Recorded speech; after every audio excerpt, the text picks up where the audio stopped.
Example number 3, ठीक है, इसमें हमें इस सिस्टम का मोमेंट ऑफ इनर्शिया कैलकुलेट करने के लिए बोला गया है जेड एक्सिस के अबाउट, ठीक है। इसमें हमें 3 रॉड दी गई है और जिसमें से फर्स्ट रॉड जो है वह एक्स एक्सिस के लॉन्ग है, सेकेंड रॉड जो है वाई एक्सिस के लॉन्ग है और थर्ड रॉड जो है वह जेड एक्सिस के लॉन्ग है। क्लियर है। और हमें बोला गया है कि जेड एक्सिस के अबाउट इस सिस्टम का मोमेंट ऑफ इनर्शिया कितना होगा बताइए। क्लियर। तो हमें जेड एक्सिस के अबाउट इस सिस्टम का मोमेंट ऑफ इनर्शिया कैलकुलेट करना है। क्लियर है। हम जानते हैं कि X axis, Y axis, Z axis, तीनों एक्सिस आपस में क्या होते हैं, परपेंडिकुलर होते हैं। ठीक है। ठीक। तो इस जेड एक्सिस के अबाउट इस सिस्टम के मोमेंट ऑफ इनर्शिया को कैलकुलेट करने के लिए मान लेते हैं कि यह रॉड नंबर 1 है, यह रॉड नंबर 2 है और यह रॉड नंबर 3 है। क्लियर है। तो हम लोग जेड एक्सिस के अबाउट मोमेंट ऑफ इनर्शिया निकालना है इस पूरे सिस्टम का।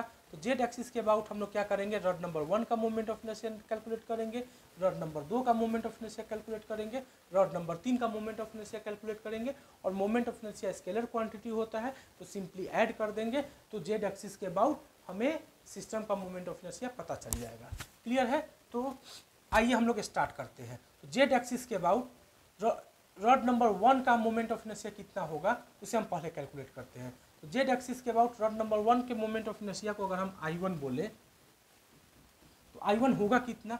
यह जेड एक्सिस कहाँ से होकर गुजर रहा है, इस रॉड के इंड 1 नंबर रॉड के किस से होकर गुजर रहा है, इंड से होकर गुजर रहा है।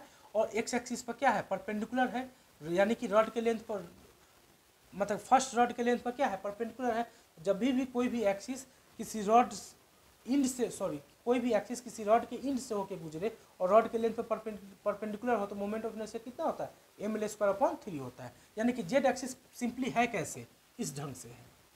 ठीक है, इस ढंग से। अगर इस हम पेन को मानते हैं, रॉड मानेंगे तो यह पेन का जो नोक है, नोक से गुजरने वाला जो गया होगा अंदर, वह मेरा जेड एक्सिस है। नोक के बाद यह जो एक्सिस है इस रॉड के इंड से होकर गुजर रहा है और रॉड के लेंथ पर क्या है, परपेंडिकुलर है। तो इस एक्सिस के बाद इस रॉड का मोमेंट ऑफ इनर्शिया कितना होगा, रॉड का मास mL² होगा। क्लियर है।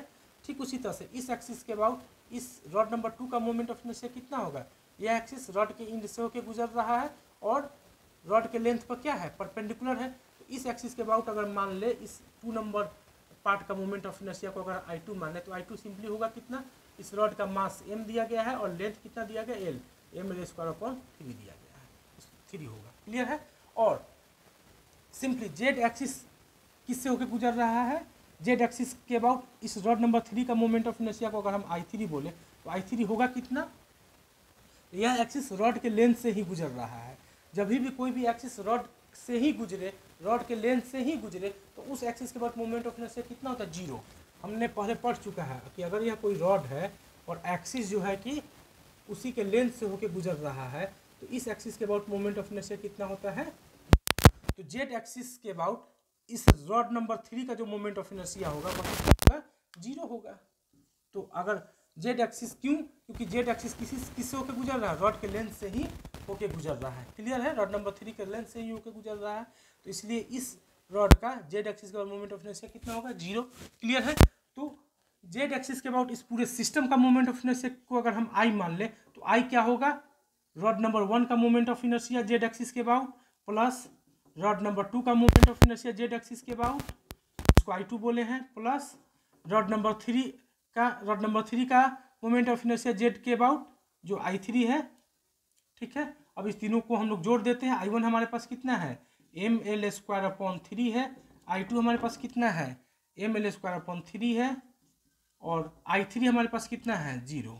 तो सिंपली हमें क्या सॉल्यूशन मिल जाएगा, I बराबर 2mL² 3।